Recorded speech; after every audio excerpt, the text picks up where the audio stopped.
Bollywood silver cinema presenting these final horse कहानी की शुरुआत में हमें बहुत बड़े एस्टेरॉयड को दिखाया जाता है जो नॉर्थ अटलांटिक में गिरता है, जिसका मतलब यह है कि अब कुछ ही घंटों के बाद पूरी दुनिया खत्म हो जाएगी। वहीं वेस्टर्न ऑस्ट्रेलिया में हमें जेम्स नाम के आदमी को दिखाया जाता है जो अपनी गर्लफ्रेंड जोई के साथ होता है, जो उसे बताती है कि मैं तुम्हारे बच्चे की मां बनने वाली हूं। ये बात उसे बहुत अजीब लगती है क्योंकि ये दोनों जानते हैं कि अगले 12 घंटों में तूफान ऑस्ट्रेलिया में पहुंच जाएगा, जिसके बाद पूरा ऑस्ट्रेलिया भी तबाह हो जाएगा। जेम्स इस बात पर ज्यादा ध्यान नहीं देता और कहता है कि मैं जा रहा हूं। दरअसल जेम्स पार्टी करने जा रहा है जो इस दुनिया की आखिरी पार्टी है, जिसका नाम है दी पार्टी टू एनाल पार्टीज। और वो गाड़ी से निकल जाता है। वो गाड़ी में ड्रिंक भी कर रहा होता है। वो देखता है कि सड़कों पर लोग प्रे कर रहे हैं क्योंकि सबको पता है कि अंत आ चुका है। जेम्स को ड्राइव करते हुए बार बार अपनी गर्लफ्रेंड जोई के विजन्स आ रहे होते, तभी वह देखता है कि आगे रास्ता बंद है। इससे पहले कि वो कुछ समझ पाता, एक आदमी जबरदस्ती उसकी गाड़ी में आकर उसकी गर्दन पर एक तलवार रख देता है और कहता है कि मैं जहां कहता हूं वहां चलो। जेम्स को उसकी बात माननी पड़ती है, जिसके बाद वो एक घर के बाहर जाता है जहां पर वो एक आदमी को मार देता है। जेम्स ये देखकर डर जाता है, इसीलिए वो आदमी से दूर भागकर गाड़ी के नीचे छुप जाता है। वो आदमी भी जेम्स को ढूंढ रहा होता है। कुछ देर के बाद वो आदमी वहां से निकल जाता है। जेम्स गाड़ी के नीचे से बाहर आता है और तभी उसे एक बच्ची के चिल्लाने की आवाज आती है और देखता है कि सामने एक लाल रंग की कार है। जेम्स देखता है कि कार के अंदर से दो आदमी एक बच्ची को अपने साथ अपने घर में ले जा रहे हैं। जेम्स को अब कार चाहिए क्योंकि अब उसे यहां से निकालना है, इसीलिए उन दो लोगों के घर के अंदर जाने के बाद वो कार में बैठ जाता है। वो कार स्टॉप करने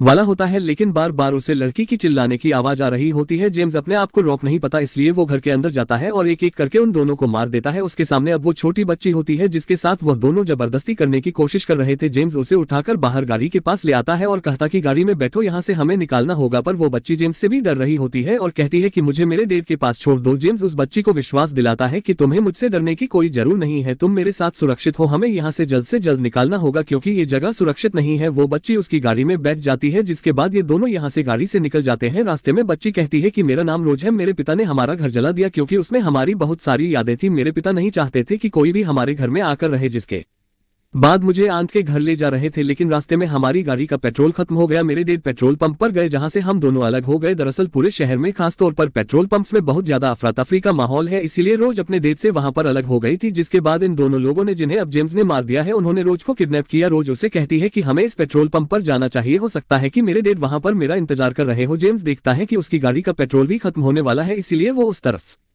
चल देता है। कुछ देर बाद वो देखता है कि वहां पर रोज के डेड की कार है। रोज अपने डेड की कार के पास जाती है, लेकिन उसके डेड कार में नहीं होते। उनकी कार का हॉर्न बजाती है, जोर जोर से आवाजें लगाती है, लेकिन उसके डेड का कुछ पता नहीं होता। जेम्स कहता है कि अगर तुम्हारे डेड आस पास होते तो अब तक कोई यहाँ पर आ चुके होते, तुम मेरे साथ चलो। पर रोज कहती है कि तुम मेरी आंटी के घर मुझे छोड़ दो, हो सकता है कि मेरे डेड वहां पर गए हो। इसके बाद वो जेम्स को अपनी आंट का एड्रेस दे देती है। जेम्स देखता है कि यह जगह यहाँ से बहुत दूर है, इसीलिए रोज से कहता है कि मैं अपनी बहन के घर जा रहा हूँ, तुम भी मेरे साथ चलो। रोज मानकर देती है, कहती कि मैंने वादा किया था कि मैं अपनी जिंदगी के आखिरी वक्त मैं अपनी डेड के साथ रहूंगी। जेम्स वहां से जाने लगता है। रोज के पास कोई ऑप्शन नहीं है, इसलिए एक बार फिर से वो गाड़ी में बैठ जाती है और अब वो रोज को अपनी बहन के घर छोड़कर उसे आखिरी पार्टी को अटेंड करने के लिए जाना चाहता है। जल्दी वह अपनी बहन के घर पहुंच जाता है और जब वो अंदर जाता है तो देखता है कि उसकी बहन के पूरे परिवार को किसी ने मार दिया है। वो नहीं चाहता कि रोज ये सब कुछ देखे, इसीलिए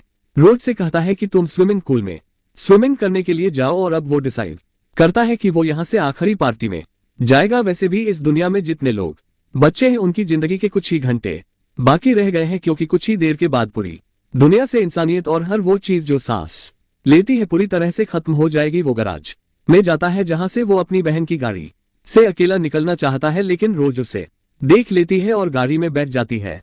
जेम्स उसे बताता है कि मैं पार्टी में जा रहा हूं। वो कहती है कि शायद वहां पार्टी में कोई ऐसा इंसान हो जो मेरी आंट को जानता हो। जेम्स उसकी बात मान जाता है। दोनों पार्टी के लिए निकल जाते हैं। रोज रास्ते में देखती है कि जेम्स के हाथ से खून निकल रहा है, उसके हाथ पर कपड़ा रख देती है। तभी जेम्स देखता है कि पुलिस वाला अपने परिवार को लेकर लाइब्रेरी के अंदर जा रहा है। जेम्स रोज को लेकर लाइब्रेरी के अंदर जाता है और उनसे कहता है कि मैं चाहता हूं कि इस लड़की को तुम अपने पास रख लो, लेकिन पुलिस वाले की वाइफ कहती है कि तुम यहाँ से चले जाओ। जेम्स रोज को लेकर वहां से जा ही रहा होता है कि पुलिस वाला उसके पास आता है। वो बहुत ज्यादा डरा हुआ होता है और कहता है कि मैं चाहता हूं कि तुम मेरे पूरे परिवार को मार दो, क्योंकि अब कुछ ही देर बाद पूरी दुनिया खत्म होने वाली है और उस डर को अब हम और नहीं सह सकते। जेम्स ऐसा करने से मानकर देता है और रोज को लेकर वहां से निकल जाता है और उस पार्टी में पहुंच जाता है जहां पर वो जाना चाहता था। यहाँ पर बहुत सारे लोग होते हैं जो एंजॉय कर रहे होते हैं। इस पार्टी का जो होस्ट है वो जेम्स का दोस्त है और कभी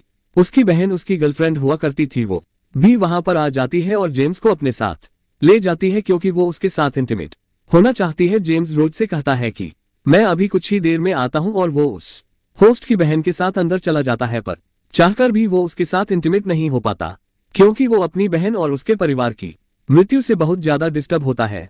वो अपनी एक्स गर्लफ्रेंड को उसके बर्थडे के बारे में बताता है लेकिन वो ये सब नहीं सुनना चाहती, जिसके बाद वो जेम्स को नीचे ले जाती है जहां पर एक बनकर है और बताती है कि जब तब आएगी सुनामी आएगी तो हम यहाँ पर छुप जाएंगे। जेम्स कहता है कि इस दुनिया में अब कोई बचने वाला नहीं है, ये तबाही इतनी बड़ी है जिसमें तुम्हें कोई बनकर नहीं बचा सकता। ये सब सुनकर वो रोने लगती है और कहती कि मैं मरना नहीं चाहती। तभी उसका भाई भी वहां पर आ जाता है। जेम्स उससे कहता है कि तुमने अपनी बहन को झूठी उम्मीदें दे रखी है, तुम जानते हो कि कोई बचने वाला नहीं है। जेम्स चिल्लाना शुरू कर देता है। जेम्स ऊपर वापस पार्टी में आ जाता है जहां पर वो देखता है कि रोज को किसी ने नशीली दवा दे दी है, उसकी तबीयत खराब हो रही है, इसीलिए रोज को लेकर वो वहां से एक गाड़ी से निकल जाता है और वो रोज को लेकर अपनी मॉम के घर जाता है। उसकी मॉम कहती है कि तुम इतने वक्त बाद आए और वो भी ऐसे वक्त में जब आने का कोई फायदा नहीं है। वो अपनी बेटी यानी कि जेम्स की बहन के बारे में पूछती है। जेम्स कोई जवाब नहीं देता। वह बताती है कि एक दिन पहले मैं उनके घर गई थी, मैंने दरवाजे को नॉक किया था लेकिन दरवाजा किसी ने नहीं खोला। जेम्स कहता है कि वो उस घर को छोड़कर जा चुके हैं। दरअसल वो अपनी मॉम को नहीं बताना चाहता कि उसकी बहन और उसका परिवार अब इस दुनिया में नहीं रहे। जेम्स की मॉम पूछती है कि वो लड़की कौन है। जेम्स कहता है कि ये अपने पिता से अलग हो चुकी है, मैं सिर्फ इसकी मदद कर रहा हूँ। हमें पेट्रोल चाहिए, क्या गैराज में पेट्रोल है? उसकी मॉम कहती है कि है, जिसके बाद वो गैराज आ जाता है और पेट्रोल निकाल लेता है। उसने अपनी गाड़ी का टैंक फुल कर लिया है। इसके बाद वो रोज को एक बार फिर से गाड़ी में बिठाता है क्योंकि अब वो उसे उसकी आंट के घर ले जाना चाहता है। जाने से पहले वो आखिरी बार अपनी मॉम को देखता है और इसके बाद वो रोज को लेकर उसकी आंटी के घर पहुंच जाता है। पर जब वो उसकी आंट के घर पहुंचता है और घर में कोई भी नहीं होता, पर जल्दी जेम्स को घर के पास एक डेड बॉडी मिलती है जिसकी फोटो रोज के पास होती है और समझ जाता है कि रोज के पिता है। रोज भी उसी तरफ आना चाहती है लेकिन वो रोज को मना करता है और रोज उसकी बात नहीं सुनती। रोज देख लेती है कि उसके पिता की मृत्यु हो चुकी है जिससे उसे बहुत दुख होता है। जेम्स रोज से कहता है कि तुम मेरे साथ चलो, पर रोज मना कर देती है। वो कहती है कि मैं अपने डेड से बहुत प्यार करती हूँ और अपनी जिंदगी के आखिरी पल में मैं अपने डेड के साथ रहना चाहती हूँ। जेम्स कहता है कि मैं भी डेड बनने वाला हूँ। रोज पूछती है कि वह पार्टी वाली लड़की प्रेग्नेंट है। वो कहता है कि वो मेरी गर्लफ्रेंड नहीं है, दरअसल वो जोई की बात कर रहा होता है जो कि उसके बच्चे की माँ बने वाली है। बच्चे की खबर सुनकर वो इसलिए खुश नहीं था क्योंकि इस वक्त में जब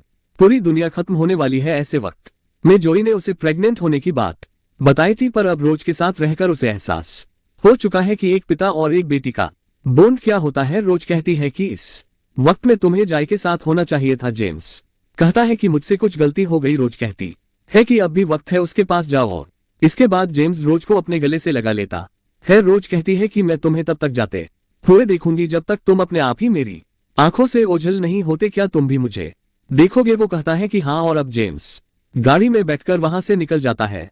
रोज उसकी गाड़ी के पीछे भाग रही होती है। जेम्स उसे फ्रंट मिरर में देख रहा होता है। रोज की याद में उसकी आंखें भर आई है क्योंकि उसे पता है कि कुछ ही देर बाद इस पूरी दुनिया के साथ रोज का भी अंत हो जाएगा जिसमें वो अपनी बेटी को देखने लगा था। और जेम्स के पास ज्यादा वक्त नहीं है, इसीलिए ड्राइव करके जोई की तरफ जा रहा होता है। पर रास्ते में उसकी गाड़ी का पेट्रोल खत्म हो जाता है। दुनिया खत्म होने में अब कुछ ही मिनट बचे हैं। वो भागता हुआ बीच हाउस की तरफ जाता है। बीच हाउस में पहुंचने के बाद वो देखता है कि वहां पर जोई नहीं है। तभी वो बाहर समंदर की तरफ देखता है जहां पर जोई खड़ी होती है। वो भागता हुआ जोई के पास जाता है और कहता है कि मुझे माफ कर दो। जोई उससे नाराज है, इसीलिए जोई उसे धक्का देती है। वही हमें समंदर की तरफ दिखाया जाता है जहां से आगों की लपटों की तरह तूफान यानी कि सुनामी इन्हीं की तरफ बढ़ रहा होता है। इन दोनों को पता है कि यह इनकी जिंदगी के कुछ आखिरी पल है। जोई कहती कि तुमने मुझे अकेला छोड़ दिया। इसके बाद वो उसे अपने गले से लगा लेती है क्योंकि ये दोनों ही एक दूसरे से बहुत प्यार करते हैं। और अब वो तूफान इन तक पहुंच जाता है जो इनके साथ पूरी दुनिया को खत्म कर देता है। तो ये थी पूरी कहानी थी दिज फाइनल हॉर्स की। उम्मीद करते हैं कि ये कहानी आपको पसंद आई होगी।